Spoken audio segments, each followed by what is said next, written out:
And welcome to America Talks Live. I'm Bill Tucker filling in for Steve Malzberg. Now, before we get to our first guest and topics of the day, Dr. Zuhdi Jasser, let's send it down to Miranda Khan for all the latest news. Miranda. Thanks, Bill. Neil Gorsuch is officially sworn in to serve on the Supreme Court. I, Neil M. Gorsuch, do solemnly swear. I, Neil M. Gorsuch, do solemnly swear. That I will administer justice without respect to persons. I will administer justice without respect to persons. The Senate confirmed Gorsuch to the bench last week with 54 yes votes after it had to change the rules to bust the Democrats' filibuster. Secretary of State Rex Tillerson is in Italy today, meeting with foreign ministers from the Group of Seven. Tillerson travels to Moscow following the second-day gathering. He's urging Russia to drop its support for Syria's leader. I hope that Russia is thinking carefully about its continued alliance with Bashar al-Assad because every time one of these horrific attacks occurs, it draws Russia closer into some level of responsibility. The U.S. relationship with Russia hit a new low after the president launched missiles at a Syrian airbase last week.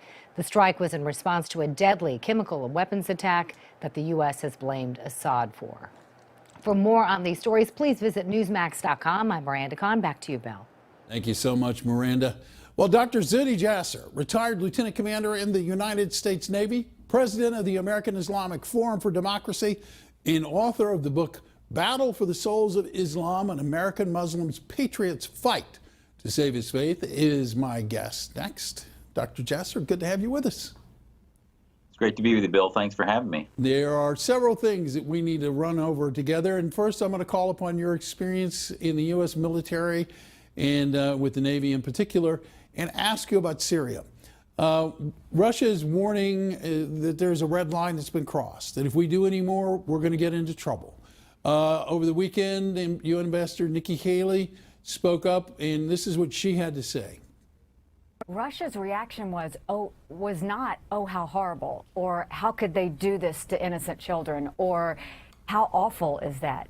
Their initial reaction was, Assad didn't do it. In no way do we look at peace happening in that area with Iranian influence.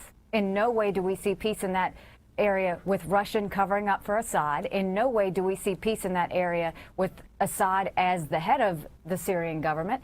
And we have to make sure that we're pushing that process. And there you have it. And that's what I want to ask you about. Assad, not part of the future going forward. That's easier said than done. Do you think it's a good strategy? And more importantly, do you think it can be done? Well, Bill, I think it's a realistic strategy, and we're still trying to get the details on what exactly is the meat on the bone of this strategy from the Trump administration. But, listen, I grew up in the Reagan era, and Reagan's peace through strength approach to Russia was, the Soviets at the time, was the only successful one, and that the only thing the Putin regime responds to is strength and fear that there will be consequences. Without consequences, they pretty much are unleashed. They'll take in Ukraine. They'll do whatever possible. Syria has become a client state of Russia, as it is a client state of Iran.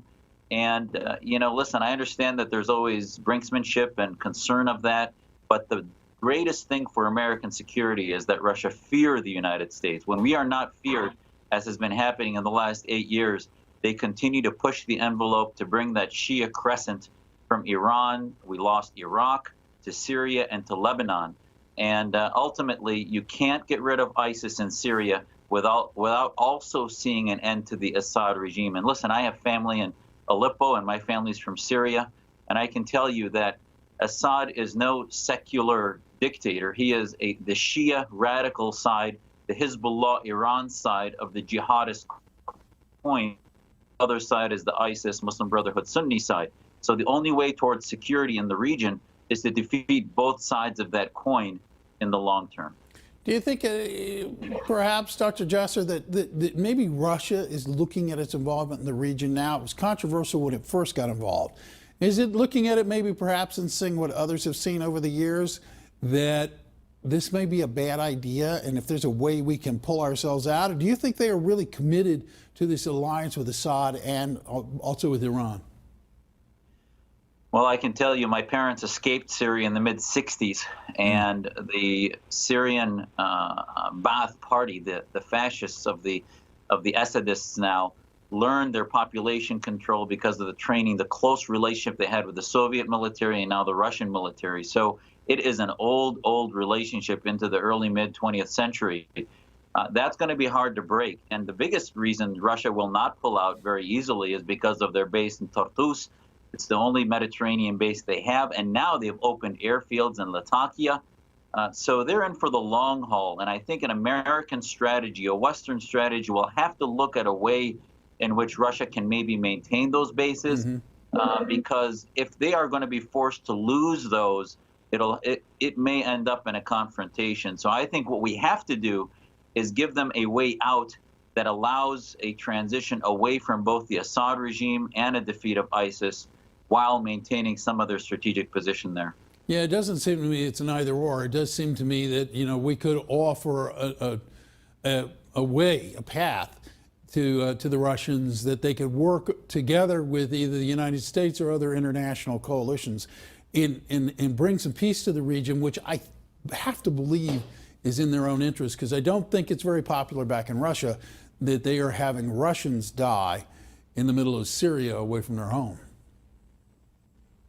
And you know, Ambassador Haley was exactly right, as was Secretary Tillerson, in that there are some footage we have of possibly the Russians even aiding in the loading of chemical ordinances from that base in Homs.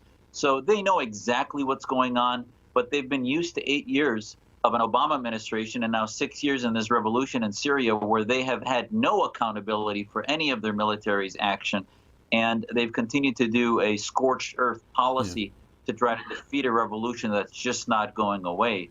So the calculus has to change for them. I think for the first time, they're going to be blinking in their relationship with Assad, just as the Assad regime in Iran is blinking. They might threaten red lines and otherwise, but that's a far reach away from them actually confronting the United States. We still have a memorandum of understanding with them in Syria, which I wasn't happy with when that came out in 2015, but at the end of the day, it does prevent conflict between our militaries in Syria. Yeah, I want to move on to a different topic now, which is over the weekend in Egypt, ISIS terrorists killed some 44 Coptic Christians who were engaged in Palm Sunday worship. The president tweeted out on his Twitter account, the real Donald Trump, "So sad to hear the terrorist attack in Egypt. U.S. strongly condemns. I have great confidence that President al-Sisi will handle the situation properly."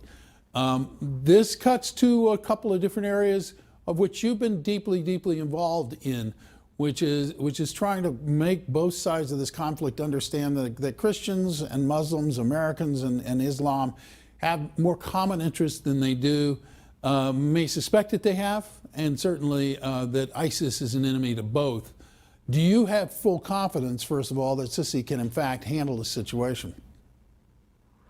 Well, I think obviously his ability to handle it is far better than the Muslim Brotherhood that was running Egypt for a year and a half before 2013. So, you know, at the end of the day, Egypt is ground zero in this battle. El-Sisi has rhetorically been saying the right things, went and visited a Coptic church in January 2014, which was an unbelievably strong message to send against the radical Islamists. But at the end of the day, his method of repression, torturing and jailing journalists and others, has not been helpful in the long-term strategy. And, you know, this attack comes now on the heels of a meeting that el-Sisi had with President Trump. I think the first step for the Trump administration is to reassure our allies, and there's no doubt that el-Sisi is one of our strongest allies in the Middle East, and we need to reassure them. But in the long term, I hope we start to hold them accountable. You know, I sat on the U.S. Commission on Religious Freedom, and we realized one of the criticisms we had of Egypt being a country of concern was that no matter what comes out of the mouth of President el-Sisi, there are still arrests for blasphemy laws, arrests for apostasy laws. There's impunity that happens to those that commit acts of terror against churches, etc. So the bottom line is el-Sisi has a way to go, but we need to do that from a point of friendship rather than a point of antagonism because of how hot the rest of the region is. Well, President Trump's reaction to it seemed to be one of, condemnation while also implying a support for al-Sisi, as a matter of fact. But my question now is, okay, we've backed our ally, we've backed the leader of Egypt. What is it that he can do? And I understand that he has done a number of things already in terms of showing support, and it was impressive that he went to a Coptic church, given the environment in that country. But what more can he do, Dr. Jasser, to sort of put things at bay, if you will?